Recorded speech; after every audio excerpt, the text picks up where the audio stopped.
Hello guys, I am करिश्मा डनसेना। आज हम लोग एडीईओ एग्ज़ाम के इम्पॉर्टेंट टॉपिक सूचना का अधिकार अधिनियम 2005 के इम्पॉर्टेंट ऑब्जेक्टिव क्वेश्चन के बारे में देखेंगे। यह इस टॉपिक का पहला पार्ट है, जिसका दूसरा पार्ट जल्द ही आएगा। तो चलिए स्टार्ट करते हैं। हमारा पहला क्वेश्चन है, भारत में सूचना का अधिकार अधिनियम कब से लागू हुआ? तो इसमें 4 ऑप्शन दिए गए हैं। 12 सितंबर 2005, 12 अक्टूबर 2005, 12 नवंबर 2005, 12 दिसंबर 2005। तो इसका सही आंसर है 12 अक्टूबर 2005। तो भारत में सूचना का अधिकार अधिनियम 12 अक्टूबर 2005 को लागू हुआ। हमारा दूसरा क्वेश्चन है, सूचना का अधिकार विश्व में सर्वप्रथम किस देश ने अपनाया? तो यहाँ पर 4 ऑप्शन हैं, अमेरिका, रूस, स्वीडन, ब्रिटेन। तो सूचना का अधिकार विश्व में सर्वप्रथम स्वीडन देश ने अपनाया और यह 1766 में अपनाया। तो हमारा अगला क्वेश्चन है, सूचना का अधिकार विश्व में सर्वप्रथम स्वीडन देश ने किस वर्ष में अपनाया? 4 ऑप्शन हैं, 1960, 1766, 1970, 1972।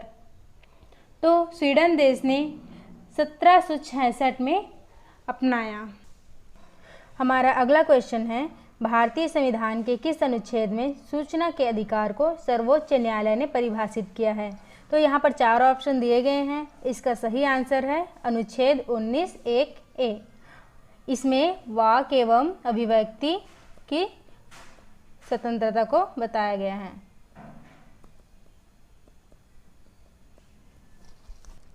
हमारा अगला क्वेश्चन है, भारतीय संविधान के किस भाग में सूचना के अधिकार को सर्वोच्च न्यायालय ने परिभाषित किया है? तो यहाँ पर 4 ऑप्शन हैं, भाग 1, भाग 2, भाग 3, भाग 4।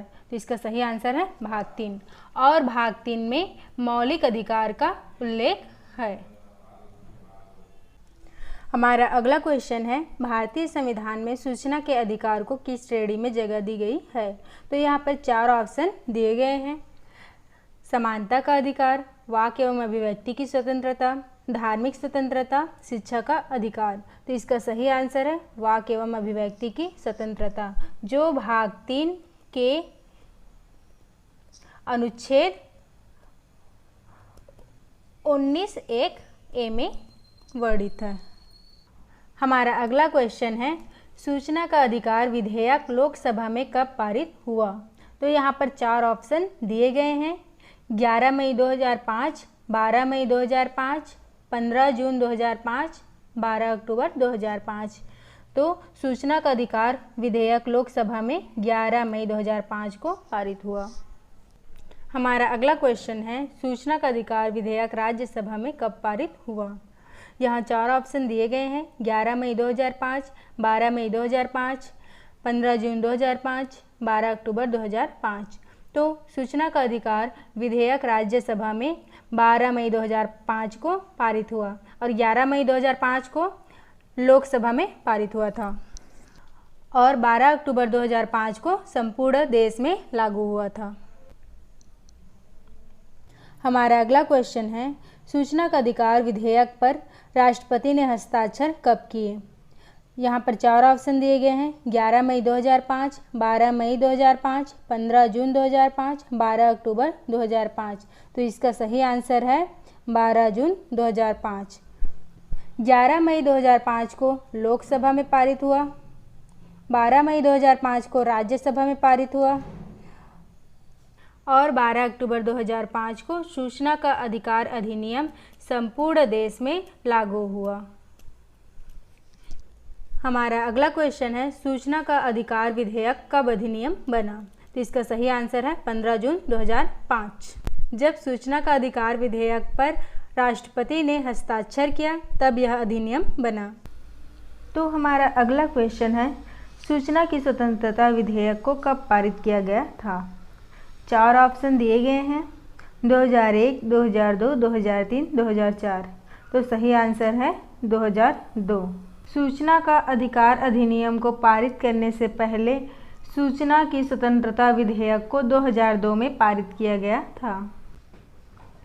हमारा अगला क्वेश्चन है, सूचना का अधिकार विधेयक पर हस्ताक्षर करने वाले राष्ट्रपति कौन थे? तो 4 ऑप्शन दिया गया है। KR Narayan, APJ Abdul Kalam, Pratibha Patil, Ramnath Kovind. तो इसका सही आंसर है APJ अब्दुल कलाम। APJ अब्दुल कलाम ने 15 जून 2005 को सूचना का अधिकार विधेयक पर हस्ताक्षर किया था। हमारा अगला क्वेश्चन है, सूचना का अधिकार अधिनियम के लागू होने के समय देश के प्रधानमंत्री कौन थे? तो सूचना का अधिकार अधिनियम के लागू होने के समय देश के प्रधानमंत्री मनमोहन सिंह थे।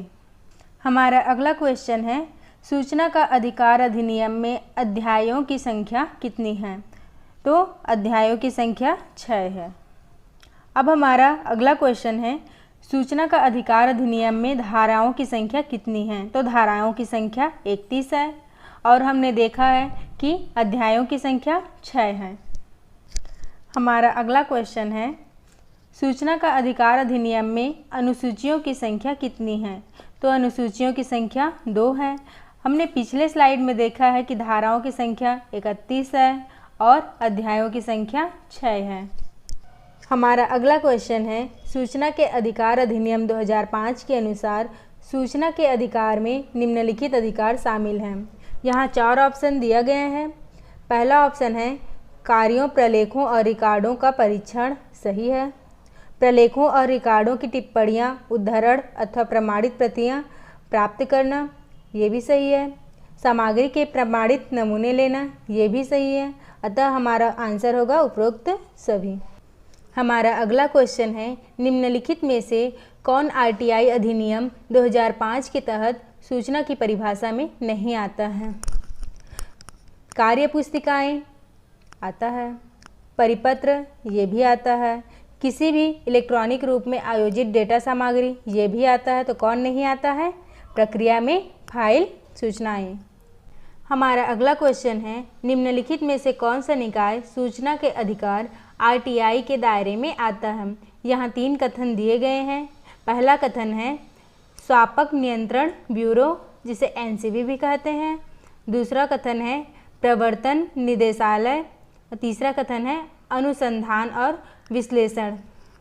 तो इसमें क्या आएगा ऑप्शन में? उपरोक्त में से कोई नहीं।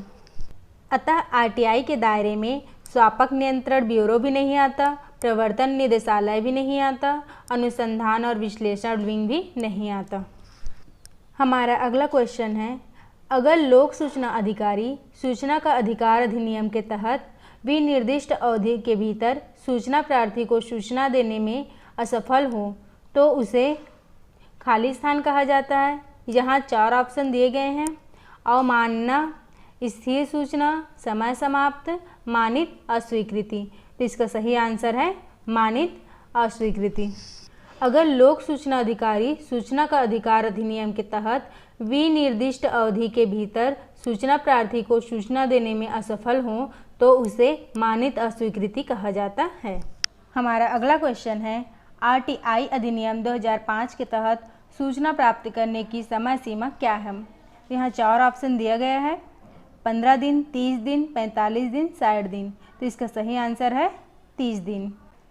हमारा अगला क्वेश्चन है, यदि सूचना व्यक्ति के जीवन तथा स्वतंत्रता से संबंधित है तो कब तक सूचना आपूर्ति की जाएगी? यहाँ 4 ऑप्शन दिया गया है, 48 घंटे, 30 दिन, 45 दिन, 60 दिन। तो इसका सही आंसर है 48 घंटे। यदि सूचना व्यक्ति के जीवन तथा स्वतंत्रता से संबंधित है तो 48 घंटे के अंदर सूचना आपूर्ति की जाएगी। हमारा अगला क्वेश्चन है, सूचना का अधिकार अधिनियम 2005 का प्रमुख उद्देश्य क्या है? यहाँ 4 ऑप्शन दिए गए हैं।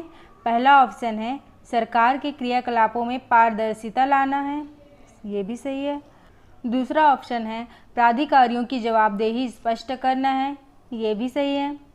तीसरा ऑप्शन है सत्ता के दुरुपयोग पर अंकुश लगाना, ये भी सही है।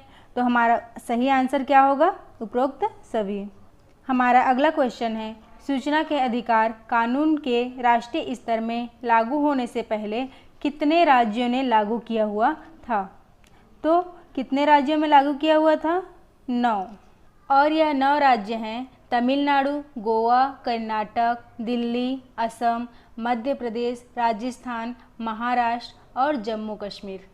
अब हमारा अगला क्वेश्चन है, सूचना के अधिकार कानून के राष्ट्रीय स्तर में लागू होने से पहले किस राज्य ने इसे सबसे पहले लागू किया था। यहाँ 4 ऑप्शन दिए गए हैं। पहला ऑप्शन है तमिलनाडु, दूसरा ऑप्शन है कर्नाटक, तीसरा ऑप्शन है मध्य प्रदेश, चौथा ऑप्शन है दिल्ली। तो सबसे पहले किस राज्य ने लागू किया था? तमिलनाडु। तमिलनाडु में इसे 1997 में लागू किया गया था। अब हमारा अगला क्वेश्चन है, सूचना का अधिकार अधिनियम की किस अध्याय में केंद्रीय सूचना आयोग का वर्णन मिलता है। यहाँ 4 ऑप्शन है, 3, 4, 5, 6। तो इसका सही आंसर होगा 3।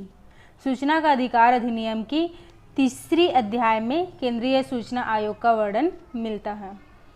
हमारा अगला क्वेश्चन है, यदि लोक सूचना अधिकारी निर्धारित समय में सूचना प्रदान नहीं करता है तो अपीली अधिकारी के समक्ष कितनी बार अपील की जा सकती है।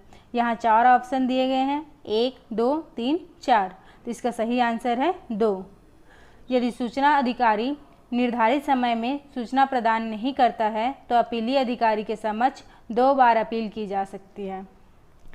हमारा अगला क्वेश्चन है, राज्य सूचना आयोग के गठन का अधिकार किसके पास होता है। यहाँ 4 ऑप्शन है, राज्य सरकार, केंद्र सरकार, राष्ट्रपति, उपराष्ट्रपति। तो इसका सही आंसर है राज्य सरकार। राज्य सूचना आयोग के गठन का अधिकार राज्य सरकार के पास होता है। हमारा अगला क्वेश्चन है, सूचना के अधिकार कानून के राष्ट्रीय स्तर में लागू होने से पहले किस राज्य में यह लागू नहीं था। यहाँ 4 ऑप्शन है, तमिलनाडु में लागू था, कर्नाटक में भी था, मध्य प्रदेश में भी था। तो कौन से राज्य में लागू नहीं था? उत्तर प्रदेश। हमारा अगला क्वेश्चन है, सूचना का अधिकार अधिनियम के उद्देश्य में क्या सही नहीं है। यहाँ 4 ऑप्शन है। पहला ऑप्शन है भ्रष्टाचार को रोकना, दूसरा ऑप्शन है सरकार का दक्ष प्रचालन सुनिश्चित करना, तीसरा ऑप्शन है लोकतंत्रात्मक आदर्श की संप्रभुता को बनाए रखना और चौथा ऑप्शन है जनता की गरीबी को दूर करना। तो इसका सही आंसर है जनता की गरीबी को दूर करना। आज का वीडियो सेशन इतना ही। Thanks for watching my video.